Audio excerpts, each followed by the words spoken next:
Hello दोस्तों, welcome to my channel. तो आज मैं आपको विक्रम और बेताल की कहानी सुनाऊंगी, लेकिन उससे पहले मेरे चैनल पेज पर जाकर बेल आइकन का बटन प्रेस कर दीजिए, जिससे आने वाली ऐसी इंटरेस्टिंग स्टोरीज के बारे में आप लोगों को पता चलता रहे।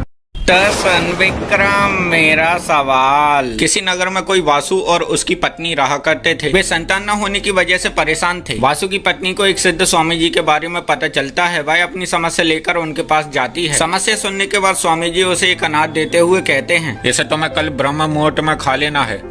अगले दिन वह स्वामी द्वारा बताए ब्रह्म मुहूर्त में नहीं खा पाती है। वह दूसरे समय पर खा लेती है। समय बीतने पर वासु की पत्नी एक पुत्र को जन्म देती है। देखने में वह एक राक्षस जैसा प्रतीत होता है। नगर के सभी लोग उसे मार डालने को कहते हैं। वासु की पत्नी को स्वामी जी का ख्याल आता है। वह उनके पास जाकर अपने पुत्र की दशा बताती है। तुमने मेरे दिए उस अनार को समय पर नहीं खाया। जी स्वामी जी, लेकिन मेरा पुत्र अब ठीक कैसे होगा? जो भी इंसान तुम्हारे पुत्र को अपनी गोद में उठाएगा वह पुत्र ठीक हो जाएगा। नगर के लोग तो मेरे पुत्र को मार डालने को कह रहे हैं। नहीं, अभी उसकी मृत्यु का समय नहीं आया है। तो स्वामी जी, मेरे पुत्र को कौन मारेगा? जो तुम्हारे पुत्र को ठीक करेगा वही तुम्हारे पुत्र को मारेगा। घर लौटने पर सभी लोग वासु के पुत्र को अपनी अपनी गोद में उठाते हैं, लेकिन कुछ नहीं होता। कुछ दिनों बाद उस पुत्र के दो हाथ और निकल आते हैं। यह देखकर दोनों बहुत परेशान हो जाते हैं। एक दिन वासु की पत्नी का छोटा भाई सुरेश आता है। सुरेश के गोद में लेते ही पुत्र एकदम ठीक हो जाता है। मतलब मेरा छोटा भाई ही मेरे पुत्र को मारेगा।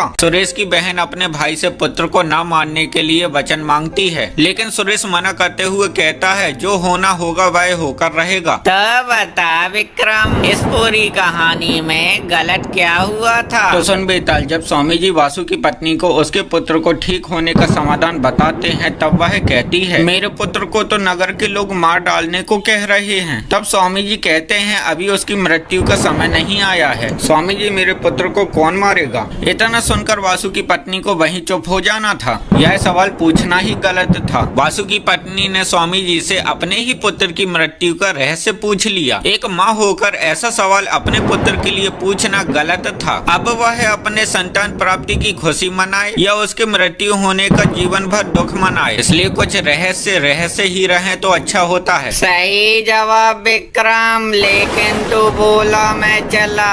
सन विक्रम, मेरा सवाल। एक बार दो राज्यों के महाराजाओं के बीच एक भीषण युद्ध हुआ, जिनमें दोनों ओर के कई सैनिक मारे गए और बहुत से घायल भी हुए। महाराजा के राज्य में एक ऐसा वैद्य भी था जिसकी खास दवा से कोई भी घायल इंसान मरने की हालत में भी क्यों ना हो ठीक हो जाता था। युद्ध के बाद एक खास सैनिक मरने की हालत में था, जिसे वह वैद्य अपनी दवा लगाकर कहते हैं तुम अब ठीक हो जाओगे। यह कहकर वे चले जाते हैं। महल में सभी सैनिक, महाराजा और मंत्री यही बात करते हैं। लगता है वह सैनिक अब नहीं बच सकता, इसलिए वैद्य ने उस सैनिक को बचाने की ज्यादा कोशिश नहीं की। यह बात उस घायल सैनिक के मन में भी चल रही होती है कि मैं अब नहीं बच पाऊंगा। रातों रात वह सैनिक मर जाता है। अगले दिन महाराजा वैद्य से कहते हैं, वह सैनिक तुम्हारी लापरवाही से मर गया। अगर अब कोई सैनिक मरता है तो तुम्हें दंड दिया जाएगा। यह सुनकर वह वैद्य हर सैनिक की अच्छे से मलम पट्टी करते हैं और वे ठीक भी हो जाते हैं। महाराज, दंड मिलने के डर से उस वैद्य ने सभी सैनिकों का उपचार अच्छे से किया। सभी सैनिकों के उपचार के बाद महाराजा उसे दंड स्वरूप मृत्यु की सजा दे देते हैं। तो बता विक्रम, क्या महाराजा ने उस वैद्य के साथ सही किया?